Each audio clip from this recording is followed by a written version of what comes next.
महाभारत में जितने भी प्रमुख पात्र थे वे सभी देवता, गंधर्व, यक्ष, रुद्र, वसु, अप्सरा, राक्षस तथा ऋषियों के अंशावतार थे। भगवान नारायण की आज्ञा अनुसार ही इन्होंने धरती पर मनुष्य रूप में अवतार लिया। महाभारत के आदि पर्व में इसका विस्तृत वर्णन किया गया है और आज इस वीडियो में हम जानेंगे कि कौन सा पात्र किसका अवतार था। परंतु आगे बढ़ने से पहले यदि आप चैनल पर नए हैं तो इसको सब्सक्राइब कर लें और बेल आइकन को प्रेस करना ना भूलें। सबसे पहले श्री कृष्ण से 64 कला और अष्ट सिद्धियों और 9 सिद्धियों से पूर्ण श्री कृष्ण को भगवान विष्णु का अवतार माना जाता है। त्रेता युग में भगवान विष्णु ने श्री राम के रूप में मर्यादा पुरुषोत्तम बनकर तीनों लोगों का कल्याण किया। तो द्वापर युग में देवताओं के आग्रह पर कंस का संहार करने और समूचे विश्व के अधर्मियों को नष्ट करने के लिए भगवान श्री कृष्ण के रूप में अवतार लिया। बलराम। महाबली बलराम शेषनाग के अंश थे। जब कंस ने देवकी वासुदेव के 6 पुत्रों को मार डाला तब देवकी के गर्भ से भगवान बलराम पधारे। योग माया ने सभी को आकर्षित करके नंद बाबा के यहाँ निवास कर रही श्री रोहिणी जी के गर्भ में बलराम जी को पहुँचा दिया। इस कारण इनका नाम संकर्षण पड़ गया। बलवानों में श्रेष्ठ होने के कारण इन्हें बलभद्र भी कहा जाता है। श्री कृष्ण के बड़े भाई होने के कारण उन्हें दाऊजी भी कहा जाता है। बलराम जी का विवाह रेवती से हुआ था। महाभारत युद्ध में बलराम तटस्थ होकर तीर्थ यात्रा के लिए चले गए थे। यदुवंश के संहार के पश्चात उन्होंने समुद्र तट पर आसन लगाकर अपनी लीला का अंत किया। उनके शौर्य की गाथाएं अनेक हैं। साथ में यह भी कहा जाता है कि बलराम ही पूर्व जन्म में भगवान श्री राम के छोटे भाई लक्ष्मण थे, जिन्होंने अगले जन्म में प्रभु के बड़े भाई के रूप में जन्म लेने की इच्छा प्रकट की थी। भीष्म महाभारत के प्रमुख पात्रों में से एक थे। द्यू नामक वसु ने ही भीष्म के रूप में जन्म लिया था। वशिष्ठ ऋषि के श्राप व इंद्र की आज्ञा से 8 वसुओं को शांतनु और गंगा के पुत्र के रूप में उत्पन्न होना पड़ा। 7 को तो गंगा ने नदी में ही बहा दिया, जबकि 8वें वसु यानी कि द्यू जिंदा बच गए थे। वही भीष्म थे, जिनका प्रारंभिक नाम देवव्रत पड़ा। सुभद्रा। श्री कृष्ण तथा बलराम की बहन सुभद्रा महाभारत के एक अहम पात्र हैं। श्री कृष्ण के सुझाव पाकर सुभद्रा का विवाह अर्जुन से हुआ था। अभिमन्यु इनका ही पुत्र था। वासुदेव व देवकी की 8वें संतान भगवान श्री कृष्ण का जन्म होते ही वासुदेव उन्हें रात्रि के समय गोकुल में अपने भाई नंद को सौंप आए थे। वह बदले में नंद की नवजात पुत्री को ले आए थे, ताकि कंस को यह भ्रम हो सके कि उनकी 8वीं संतान एक कन्या है। बाद में कंस द्वारा कन्या के वध का प्रयास करने पर वह कन्या योग माया के रूप में प्रकट होकर अंतर्ध्यान हो गई और बाद में सुभद्रा के नाम से जानी गई। योग माया माता दुर्गा के एक परोपकारी स्वरूप का नाम है। उनकी पहचान आदि पराशक्ति के रूप में की जाती है। रुक्मणी भगवान श्री कृष्ण की पत्नी थी। उनको माता लक्ष्मी का अवतार भी माना जाता है। रुक्मणी जी ने भगवान श्री कृष्ण से प्रेम विवाह किया था। श्री कृष्ण ने उनके अनुरोध पर एक अवांछित विवाह को रोकने के लिए उनका अपहरण कर लिया और उनके साथ भाग निकले और उन्हें दुष्ट शिशुपाल, जो कि श्री कृष्ण के ही भाई थे, उनसे बचा लिया। द्रौपदी महाभारत के सबसे प्रसिद्ध पात्रों में से एक है।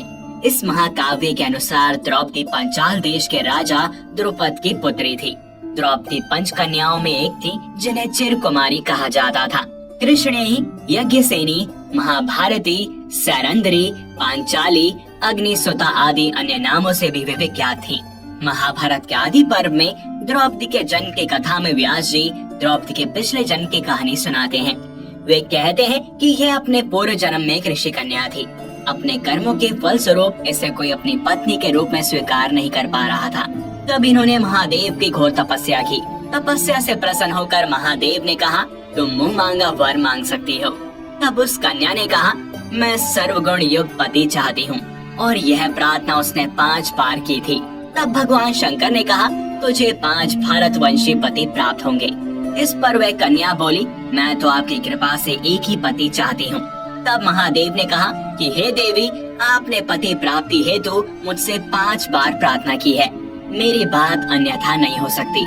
दूसरे जन्म में तुम्हें 5 ही पति प्राप्त होंगे। एक अन्य कथा के अनुसार, जैसा कि हम जानते हैं कि द्रौपदी के 5 पति थे, लेकिन वो अधिकतम 14 पतियों की पत्नी भी बन सकती थी। इसका कारण द्रौपदी के पूर्व जन्म में ही छिपा था। पूर्व जन्म में द्रौपदी राजा नल और उनकी पत्नी दमयंती की पुत्री थी। और उस समय पर द्रौपदी का नाम नलिनी था। नलिनी ने भगवान शिव से आशीर्वाद पाने के लिए कड़ी तपस्या की। इस पर भगवान शिव जब प्रसन्न होकर प्रकट हुए तो उस कन्या ने उनसे आशीर्वाद मांगा कि अगले जन्म में उसे 14 इच्छित गुणों वाला पति मिले। यद्यपि भगवान शिव नलिनी की तपस्या से प्रसन्न थे, परंतु उन्होंने उसे समझाया कि इन 14 गुणों का एक व्यक्ति में होना असंभव है। परंतु जब नलिनी अपनी जिद पर अड़ी रही तब भगवान शिव ने उसकी इच्छा पूर्ण होने का वरदान दे दिया। इस वरदान में अधिकतम 14 पति होना और प्रतिदिन सुबह स्नान के बाद पुनः कुंवारी होना भी शामिल था। इस प्रकार द्रौपदी भी 5 कन्याओं में से एक बन गयी। द्रौपदी के इच्छित 14 गुण 5 पांडवों में थे। युधिष्ठिर धर्म के ज्ञानी थे, भीम 1000 हाथियों की शक्ति से पूर्ण थे, अर्जुन अद्भुत योद्धा व वीर पुरुष थे, सहदेव उत्कृष्ट ज्ञानी थे व नकुल कामदेव के समान सुंदर थे। अश्वत्थामा। महाभारत युद्ध से पूर्व गुरु द्रोणाचार्य अनेक स्थानों में भ्रमण करते हुए हिमालय पर पहुंच गए। वहां तमसा नदी के तट पर एक दिव्य गुफा में तपेश्वर नामक स्वयंभू शिवलिंग है। यहाँ गुरु द्रोण और उनकी पत्नी माता कृपी ने भगवान शिव की तपस्या की। इनकी तपस्या से प्रसन्न होकर भगवान शिव ने इन्हें पुत्र प्राप्ति का वरदान दिया। कुछ समय पश्चात माता कृपी ने एक सुंदर तेजस्वी बालक को जन्म दिया। जन्म ग्रहण करते ही इनके कंठ से हिनहिनाने की सी ध्वनि हुई, जिससे इनका नाम अश्वत्थामा पड़ गया। इसलिए माना जाता है कि अश्वत्थामा भी भगवान शिव का एक अंश थे। जन्म से ही अश्वत्थामा के मस्तक में एक अमूल्य मणि विद्यमान थी, जो कि उसे दैत्य, दानव, शस्त्र, व्याधि, देवतानाग आदि से निर्भय रखती थी। विदुर। विदुर महाभारत के केंद्रीय पात्रों में से एक है। वे धृतराष्ट्र एवं पांडु के भाई थे। इनका जन्म अंबिका की प्रधान दासी के गर्भ से हुआ था। हस्तिनापुर नरेश शांतनु और रानी सत्यवती के चित्रांगद और विचित्रवीर्य नामक 2 पुत्र हुए। शांतनु का स्वर्गवास चित्रांगद और विचित्रवीर्य के बाल्यकाल में ही हो गया था, इसलिए इनका लालन पोषण भीष्म ने किया। भीष्म ने चित्रांगद के बड़े होने पर उसे राजगद्दी पर बैठा दिया, परंतु कुछ ही समय में गंधर्वों से युद्ध करते हुए चित्रांगद की मृत्यु हो गई। इस पर भीष्म ने उनके अनुज विचित्रवीर्य को राज्य सौंप दिया और फिर भीष्म को विचित्रवीर्य के विवाह की चिंता होने लगी। और फिर कुछ ही समय में काशीराज की 2 कन्याओं अंबिका और अंबालिका का विवाह विचित्रवीर्य के साथ संपन्न हुआ। समय आने पर अंबिका के गर्भ से धनवान धृतराष्ट्र, अंबालिका के गर्भ से पांडु तथा दासी से विदुर का जन्म हुआ। विदुर को यमराज का रूप माना जाता है। शांतनु। शांतनु महाभारत के एक प्रमुख पात्र हैं। वे हस्तिनापुर के क्षत्रिय राजा प्रतीप के पुत्र थे। उनका विवाह गंगा से हुआ था। देवी गंगा से देवव्रत नाम का पुत्र हुआ। यही देवव्रत आगे चलकर महाभारत के प्रमुख पात्र भीष्म के नाम से जाने गए। महाराज शांतनु का दूसरा विवाह निषाद कन्या सत्यवती से हुआ था। इस विवाह को कराने के लिए ही देवव्रत ने राजगद्दी पर ना बैठने और आजीवन कुंवारा रहने की भीष्म प्रतिज्ञा की थी, जिसके कारण उनका नाम भीष्म पड़ा। सत्यवती के चित्रांगद और विचित्रवीर्य नामक 2 पुत्र हुए। शांतनु वरुण देव का रूप माने जाते हैं। प्रद्युम्न। प्रद्युम्न श्री कृष्ण के पुत्र थे। वे पूर्व जन्म में कामदेव थे, जो भगवान शंकर की तपस्या में विघ्न डालने के कारण उनके द्वारा भस्म कर दिए गए थे। तब कामदेव की पत्नी के प्रार्थना करने पर भगवान शंकर ने प्रसन्न होकर कामदेव को जीवित तो कर दिया, मगर शरीर नहीं दिया। और फिर इस अवस्था को कामदेव ने भगवान श्री कृष्ण का पुत्र बनकर समाप्त किया। धृष्टद्युम्न पंचाल राज द्रुपद का अग्नितुल्य तेजस्वी पुत्र था। यह पृषद अथवा जंतु राजा का नाती एवं द्रुपद राजा का पुत्र था। गुरु द्रोण का विनाश करने के लिए प्रज्वलित अग्निकुंड से इनका प्रादुर्भाव हुआ था और फिर उसी वेदी में से द्रौपदी प्रकट हुई थी। अतः दोनों को अयोनि संभव एवं इसे द्रौपदी का अग्रज बंधु कहा जाता है। अग्नि के अंश से इनका जन्म हुआ था। इसे याज्ञ सैनी अथवा यज्ञ सेन सुत भी कहते थे। महाभारत युद्ध में यह पांडव पक्ष में था। प्रथम यह पांडवों की सेना में एक अतिरथी था। इसकी युद्ध चपलता देखकर युधिष्ठिर ने इसे श्री कृष्ण की सलाह से सेनापति बना दिया था, जिसके बाद युद्ध में धृष्टद्युम्न ने बड़े ही कौशल्य से अपना उत्तरदायित्व संभाला था। जब कौरव सेना के सेनापति द्रोण थे, तब भीम ने अश्वत्थामा नामक हाथी को मारकर किंवदंती फैला दी कि अश्वत्थामा मारा गया। तब पुत्र वध की वार्ता सत्य मानकर उद्विग्न मन से गुरु द्रोण ने शस्त्र संन्यास कर दिया। तब अच्छा अवसर पाकर धृष्टद्युम्न ने गुरु द्रोण का सिर धड़ से अलग कर दिया। यह देखकर सात्यकी ने धृष्टद्युम्न की बहुत भर्त्सना की। तब दोनों में युद्ध छेड़ने की स्थिति आ गई, परंतु श्री कृष्ण ने युद्ध टाल दिया। कुंती पांडवों की माता थी। कुंती 5 कन्याओं में से एक है जिन्हें चिर कुमारी कहा जाता है।